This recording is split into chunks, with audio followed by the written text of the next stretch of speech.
Today, you're in for a real treat. Three incredible women, all MBAs at a Canadian university, interviewed me in a podcast mic takeover. They did an incredible job with the interview, asking pertinent, punchy, and also very, very deep, real questions. The answers might surprise you, and I hope will be very informative. Whether you're a woman thinking about the career of consulting or just someone who's wondering whether a job in a fast-paced industry is for you, this interview is a must listen. I'm so excited today to welcome to the podcast three incredible women who are taking over the mic. They're going to be interviewing me, asking me lots of great questions. And before we get started with the questions, I'm going to ask them to introduce themselves. Welcome, ladies. Thank you so much, Jenny. We're very excited to be here today. So as you mentioned, before we begin, we'll give a very brief background of who we are and why we're here today. So my name is Nicky. I have a Bachelor in Management from the University of British Columbia, Okanagan, and I'm currently pursuing my joint Juris Doctor and Master of Business degree from the University of Alberta. Hi, my name is Saveta. I have my undergrad in mechanical engineering and a diploma in technology management and entrepreneurship. I'm currently doing my MBA and am interested in the consulting field.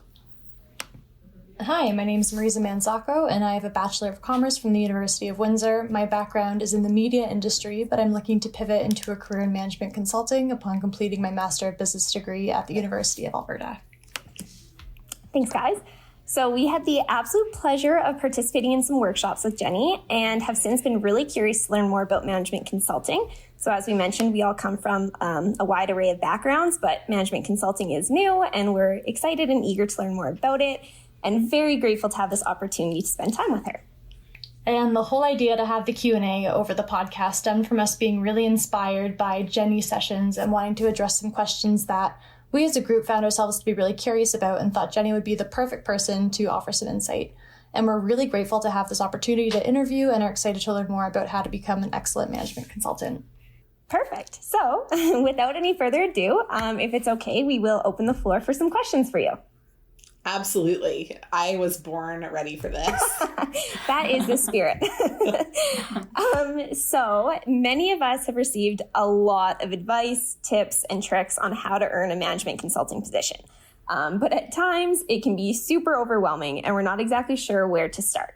So what is one single action that you would suggest an ambitious individual take today in order to achieve long-term success for themselves? It's impossible to get a top management consulting position without going through the case interview. And so I'll just talk a little bit about what I think really constitutes success in the case interview, because it's not necessarily volume of practice like some people suppose, or even knowledge that makes you good in the case interview. And I can give you some background on my story. So my undergrad degree was in economics, and a lot of what I had to unlearn in the case interview process was an academic way of thinking about business. I had to become a lot more practical at breaking down problems into measurable bite-sized pieces. And so I would say that if starting out again, if I were speaking to myself, if I were in your shoes and trying to think about it, I think that the goal is to try to understand business through a simple lens, trying to figure out very basically what the drivers of growth are and the drivers of cost are in given businesses. And that clarity lens gives you the ability to solve cases very effectively, because if you know what the big driver of something is, I'll give you an example. Today, I just did a payments provider case with an organization that I was leading a session on. And we had this very broad and long conversation, and there were 16 things that we could look at. And then finally, when we distilled it down, I said, what does a payments provider do? And they were like, we don't know. And so if we can figure that out, we're probably better consultants, and you're probably better at the case interview. And so I said, great, well, who are their customers? The customers are merchants. What do they do for them? They provide payments infrastructure. How do they make money? So it's really asking some of the basic questions that sometimes feel disallowed when you get fancier in business, and making sure that you understand fundamentally a payments processor. What they do is they acquire merchants, they process payments, and they take a single fee for every transaction, and then they take a percentage of the fees as well. What are they trying to do? Get more merchants, get more transactions, get bigger dollar transactions, right? And it's a multi-billion-dollar industry, but when we can be really simple and think through things like that, I think that's the starting place. And that's going to bring me to my second point around success in the case interview. The two of these go together, but I think that taking a simple lens and really understanding businesses and industries, while it's the most important thing, it has to be done with some flair and some interest. And one of the things that I've noticed is a common theme across candidates that are successful every year is that they don't feel like they ever graduate from the process of learning about business, and their innate enthusiasm drives them into a case with interest, not just with a process. And that interest can help unlock aspects and discussions inside the case that are much more dynamic rather than rote robotic structures. So, I think taking that simple lens, but just not making it something where you're trying to check the box like you would in academia, I think is really essential. In fact, I may have thought about saying this at some other part in our conversation, but I'll just say it here. I feel like business is so simple that a child can grasp it. My 5-year-olds and my 7-year-olds in my family can get it. You should make more than you spend. You should find something that somebody finds of value and have them pay you for it, right? These are some of the simple concepts that you can grasp as an under 10-year-old. But then it's so complex that knowing different businesses and different metrics is such an exciting place to be that I think I will never be bored. Thanks. That was a great answer. I have a follow-up for you based off of that. I love what you said about the merchant question and how you posed back to them and said, do you actually know what that is? I feel like in the past, I know for me, like I've been given an assignment before where maybe I wasn't 100% clear on what exactly was being asked. Where do you think you should approach the question from a vulnerability standpoint? Because of course, as a consultant, you're expected to have the answer. Mm-hmm. How much vulnerability should you show in asking those clarification questions? Yeah. We actually just did an internal training with our team about this recently, because what we discovered is that we were expecting levels of expertise and commentary and even consulting or internal advising from our staff members that they were not equipped to give because we didn't equip them for it. And so what we said was that we recommended that they use a concept called the pyramid principle, which is to tell me what you think the answer might be. And why you think it might be that, and then to ask for verification. So one of the things that can be really a distancer or a downgrader in the way that somebody perceives you in the workplace is if you ask open-ended questions without your own perspective that you're explaining, because it might make you appear lazy or out of the know. And so the solving point for that is to say, when you say payments processor, let me just talk through what I think that means. And I realize there's probably a lot more nuance to it, but I want to see if I can capture the gist of it. And the attempt of practicing that opens up the better questions on the backside. We'll be right back after this quick break. Have you ever heard a new digital trend and thought to yourself, okay, does this really matter? Asking the right questions helps you cut through the noise and get down to what matters most. I'm Jim Hertzfeld, host of the What If, So What podcast, where we discover what's possible with digital and figure out how to make it real by asking what if, so what, and most importantly, now what? Subscribe and listen, and together we can turn big ideas into tangible actions so you can get shit done.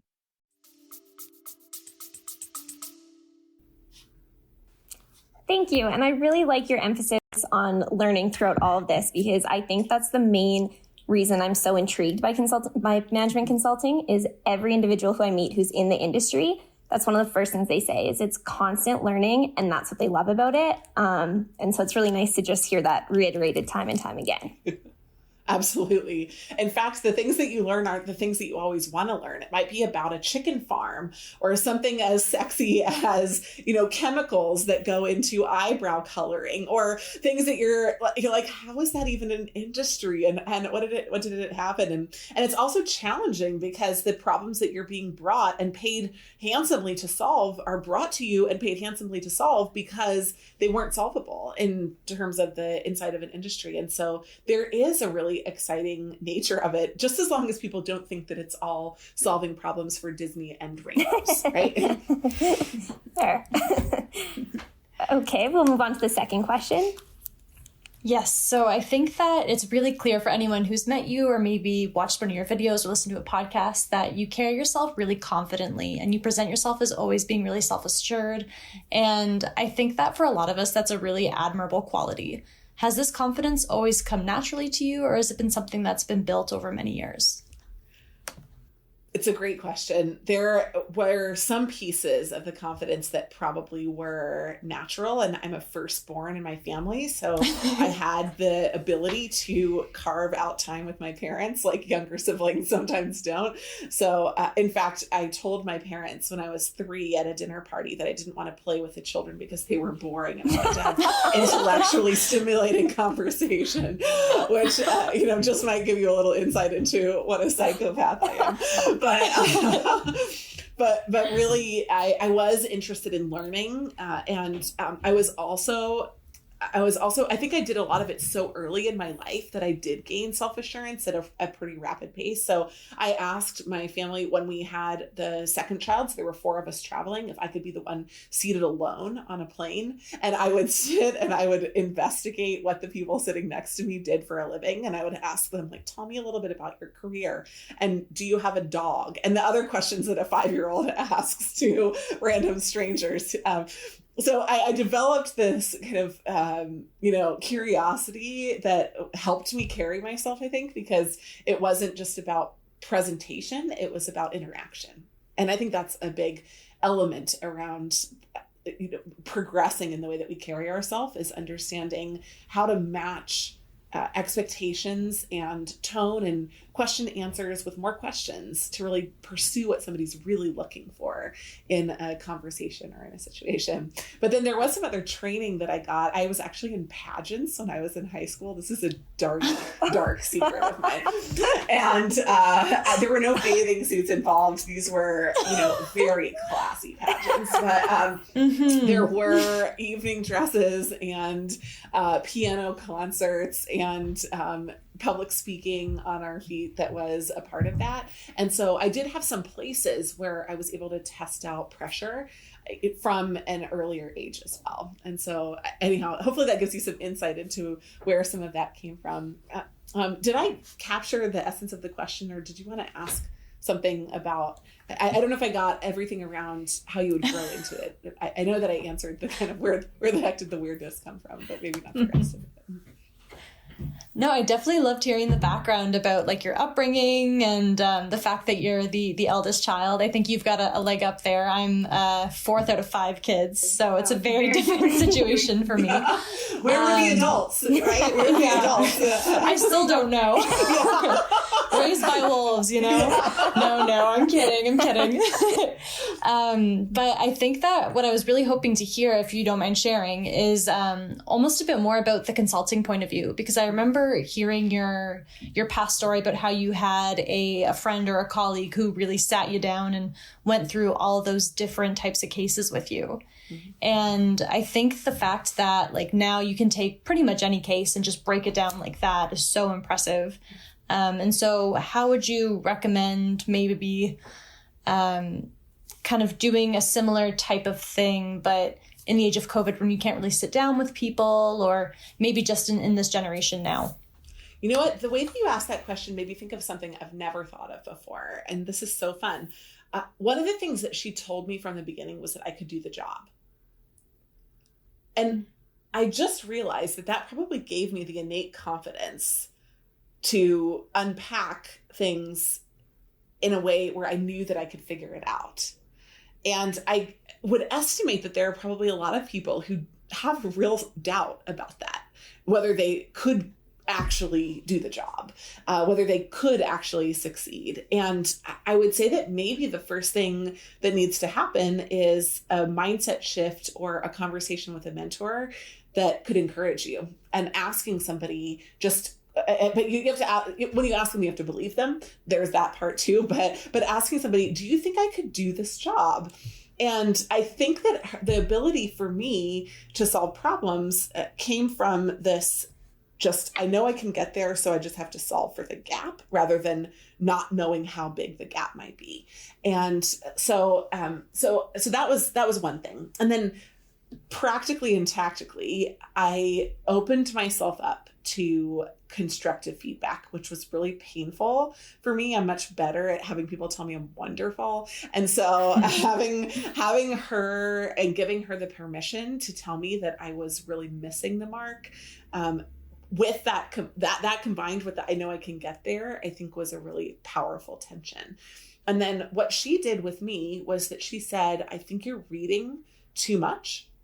So she recommended that I stop reading books on cases and watching other people go through cases, and that I do more of a drill-based review of the cases that I did. So I only did 20 cases before I went through my interviews. But I knew those cases like the back of my hand. I could have done the math in my sleep. I redid them multiple times, and wringing the learnings out of single cases might counterintuitively lead you to be able to solve more cases versus solving more cases up front. Right. And so I think that deeper approach helped me quickly. I only had 2 weeks, so helped me quickly unpack what I needed to do to then solve. And in my cases, I had like a shoe retailer and, all these things that I'd never seen before. But I did have a process that was consistent, and I did know that I could solve it. And starting with those two things, I think would be key. We'll be right back after this quick message. In the last 6 years, Management Consulted has become the premier provider of university support services in the consulting and case interview space, with a wide range of offerings, including webinars, private boot camps, and digital training materials. We can help your students affordably get prepared for very competitive consulting and corporate strategy roles. Reach out to us at managementconsulted.com. That's great. I really love that positive mindset. I think that's really important. But moving on to the next question, we often hear that consulting is a very intense industry that takes up a lot of people's personal lives, and that maybe the work-life balance is not very favorable. So what advice would you offer to someone who's a bit apprehensive of that level of intensity that's often associated with management consulting? I love this question. And what's so interesting to me? It's almost always women that ask this question of me. And I think that demonstrates two things. First of all, the message has not been tailored to the message that women need to hear, which is a different message than you can handle the work-life balance. It's actually a very specific message around here's how we're going to support you to manage your work and your life together. And I'll talk about that because I want to explain what powerful comprehensive structures and programs are in place to support women in particular inside the consulting industry that I was so impressed by. In fact, I think that it is one of the most remarkable places for women to live, work, and have good work-life balance.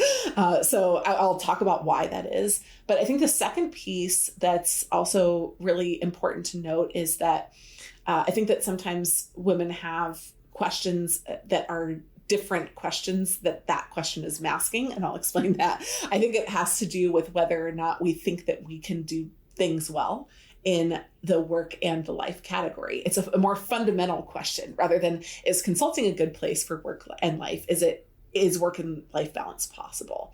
And so I'm going to answer the second one first, and then I'm going to go back to the first one. So yes, work and life balance is possible if you recognize one essential truth, which is that every day, every week, every month, and every year will not look or feel the same. Every moment of every day is not going to be balanced. And you are going to have a week when you are missing everything in the life that you've built. And you're going to have other weeks when you get everything back, right? And there's a natural ebb and flow to it where if you evaluate it on a 1 day or a 1 week basis, no way that you have work-life balance, not even possible to do. But if you evaluate on the macro, then you're able to do that. And I find that a lot of men in families do that much more effectively. Their evaluation metric is more honest and longer in scope, right? Am I a good father is not, was I a good father this morning? It's, am I a good father over the course of this year? And they're more honestly in a bigger picture evaluating whether or not those tiny calibrations that they're making are getting them closer to a place that they're satisfied with. So to answer your first question that you didn't ask me, it's possible to balance work and life. Women, it's possible to balance work and life. It's possible to do that not by starting out perfectly or ending perfectly, but by having honest, frequent, but not too frequent evaluations of what matters in the long run. The second way that it's possible to have work and life balance is to crush it. The more favorable you are as an employee, the more license you have. And I also watched women take less of that license in workplaces that I've been in, where they didn't recognize that they had built up trust and honor and value inside their organizations, and therefore they didn't capitalize on it by saying, I'm going to work from home one extra day a week, or I would, this is important to me going forward, and I know you want to keep me for 20 years. I'm going to add a lot of value to your organization, and just some of that like self-actualization, bringing that to the party, I think was missing. To what consulting firms do, and do consulting firms have work-life balance? The answer is also yes. The answer, however, is the same. On a given Tuesday in March, you could be working 18 hours or you could be working 6. And if you look at that given Tuesday, you will feel like either you have work-life balance or you don't. But in the course of massive projects, I actually think it's quite an impressive place, because on week 1 of the project, you can golf, you can go out to lunch, you're diving into data, but you're doing it alone. There's no meetings, there's no deadlines, there's catch-up time kind of built in to the ebb and flow of projects. And then the week before a project, if you try to go to Maui for the weekend before, you're going to be miserable, because you're going to work on the plane and you're going to work in Maui and you're going to work on the way back, and you're not going to see the beach or the whales or anything amazing. And you're going to be mad at the world because of all of that nonsense. And so, again, if you look at only that week, you will feel like you never have work-life balance. But I actually felt like consulting was a 4-day-a-week job. It was Monday through Thursday with a little bit of a precursor work on Sunday night. It was really barely Friday, and definitely almost never Saturday. And then it was those weeks that were crazy that characterize everything, and the other weeks that really aren't that bad. In addition, if you focus on skill development, which I did at a level B, and I think I told you guys in one of our sessions that I was not a top performer for a lot of different reasons in my first section, mostly because I withheld myself from the workplace. But if you hold yourself back, then you will go slower up the learning curve, and you will also be slower in your work. So it took me a full year to cut my work process down in half, delivering a greater amount of output. And for some people, they get there never. And for some people, they get there much faster than I did. So my exhortation to you would be, go into these industries that make you invaluable for the rest of your life. Grab every single skill you can, like you're shopping for toilet paper during COVID. Like, just run your hand along the shelf and put them all in your cart. Like, just learn all the things and take all the professional development and act like you're hungry and starving and will never eat again. Like, do that in your first 1 to 2 years when you're in one of these roles and in one of these jobs. And then take all of what you gain in doing that afterwards and decide what you want. Maybe it will be consulting because you will have figured out how to balance everything. Maybe it will be something else, and you will have all the tools and skills to get paid twice what you would make in consulting for half the work. So any one of those scenarios ends up being really good for you. And I would encourage anybody not go into a field that's as demanding like this, or even this field specifically, because of what their concerns are about work-life balance. That was a very insightful response. And you've already touched on this, but I wanted to expand on it a bit further. So when a person joins consulting, they've never done any consulting in the past, how long do you recommend, and how often do you recommend we reflect on our performance and where we're at, and when should we make, I guess, that go, no-go decision? Yeah. So, at Bain, they did a really good job of telling us a lot that we were terrible. They told us at the end of every project, they told us at the 6-month mark and the 12-month mark, and it was like, oh, out of, 97 points, you got 3. Congratulations, right? They really helped us construct that reflection. So maybe you don't need to do more than that. I don't think I needed to do any more than that personally. I would say that at a minimum on a biannual basis, so once every, or semi-annual, which one is it? Anyhow, every half a year, every 6 months is a good time to check in on, am I still growing? What have I grown in? Where do I still need to grow? And having that upward conversation with somebody, if it isn't already structured in, can be really great, right? Why not? Where are the gaps that I personally have? How can I crush it in the next 6 months? And what does that look like? But I would give yourself 2 years to gain enough proficiency to know whether it's a go, no go at the proficient level, because you could leave too early just because you're not good at it yet. And then once you're good at it, you're going to have a different reflection on whether you want to do it or not. So for example, I could have left Bain much earlier because I was like, I don't want to do spreadsheets. Okay. Fundamentally, why I left was not because I didn't want to do spreadsheets. I was fine at spreadsheets. I was proficient at spreadsheets. Spreadsheets were no longer hard when I was leaving. What was hard was thinking about a life and a future where I was selling consulting work. That for me ended up being something that I decided I didn't want to do. I wanted to build products or services that were differentiated.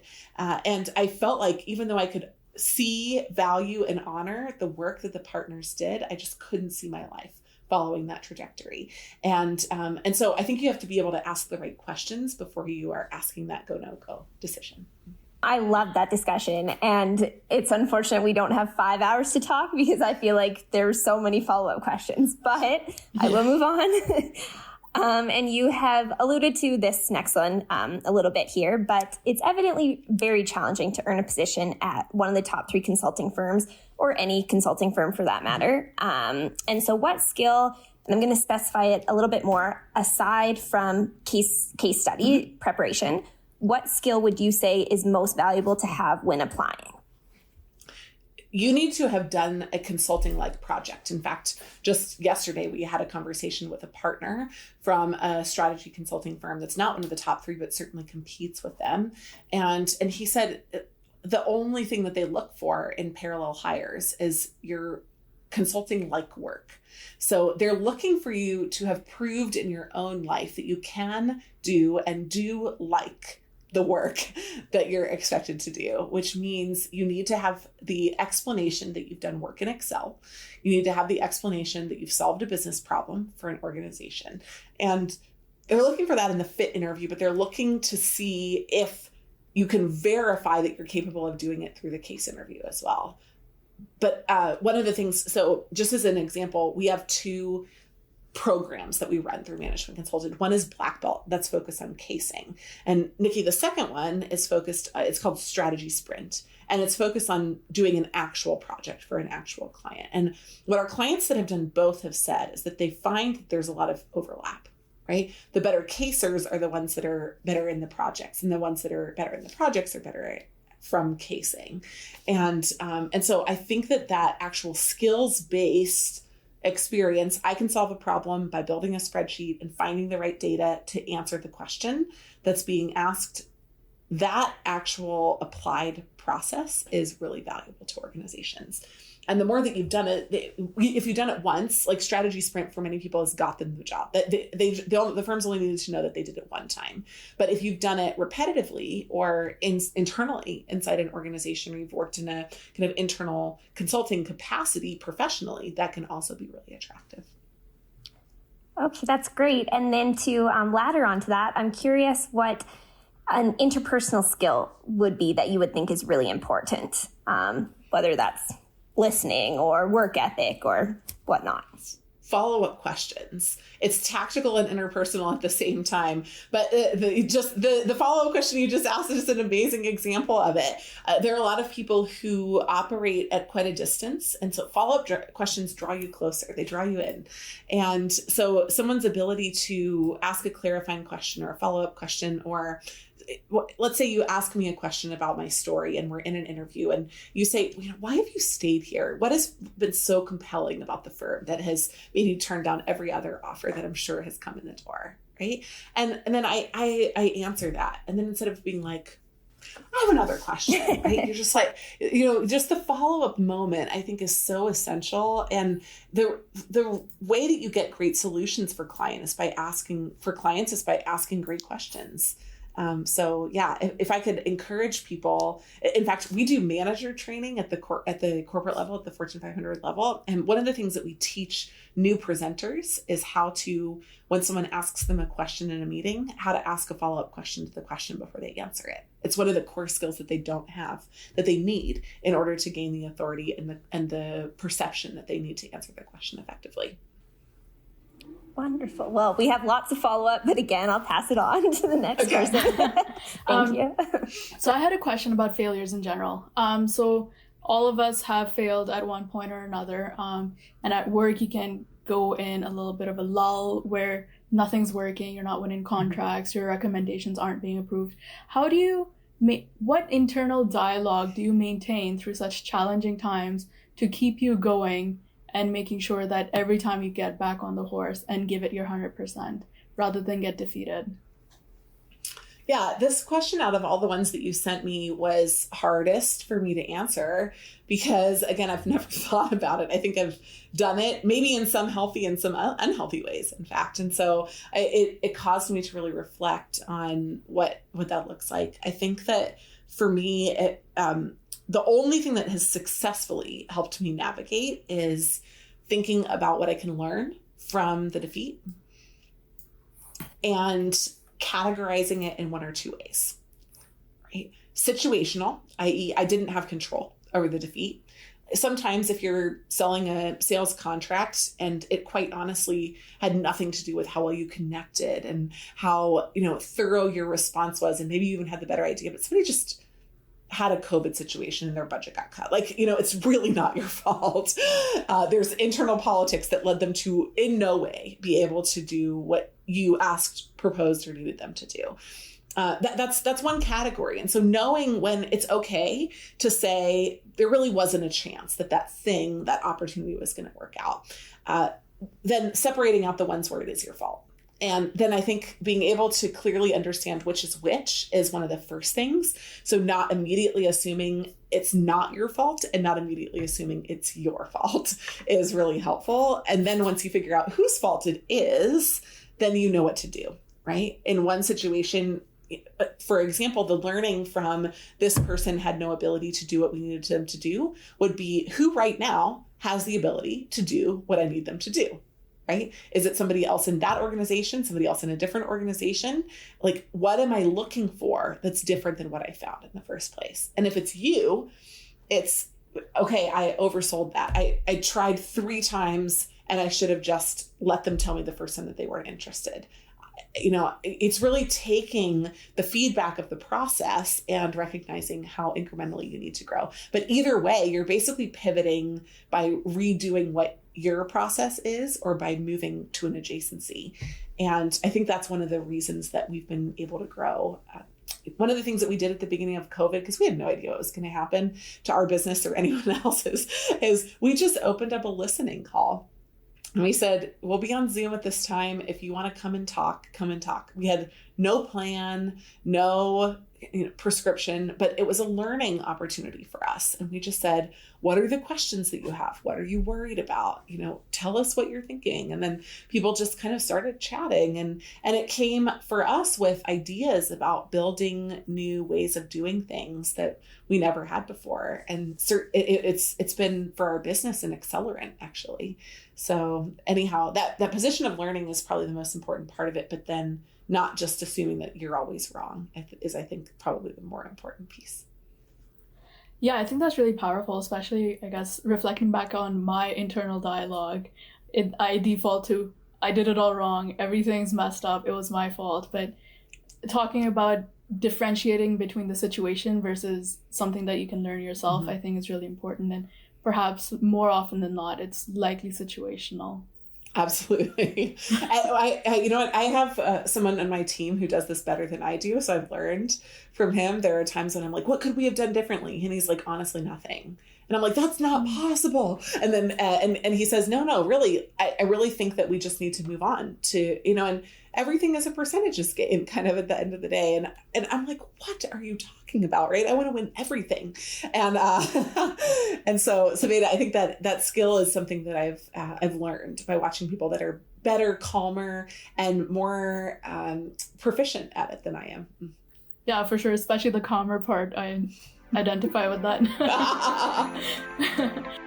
We'll be right back after this quick break. Are you getting the most out of your team? If you don't feel like you are, check out Management Consultant's corporate training offerings. With bespoke training on the pyramid principle, virtual presentations, and much more, we'll help you take your team to the next level. If they need to perform better, faster, and be more clear in their focus, check out a Management Consultant corporate training offering. Click the link in the show notes to learn more and schedule a one-on-one chat to see how we can help take your team to the next level. Okay, so another question I have is management consulting in the world has an image of being business-centered and profit-driven. But reflecting back on what you had said originally as well, what your story was, you really didn't want to get into consulting, probably for the same reason. But you've had a successful career in it and you're still in it. How does consulting, looking from the inside now rather than the outside, how does consulting address the social responsibility and ethics, as well as aligning your own values with this field? Yeah. One of the things that I could not wrap my mind around with business initially, because I wanted to think of it in a box that was simpler for me to process, was I basically had this framework. Profit is evil, and everyone else that doesn't pursue profit is amazing.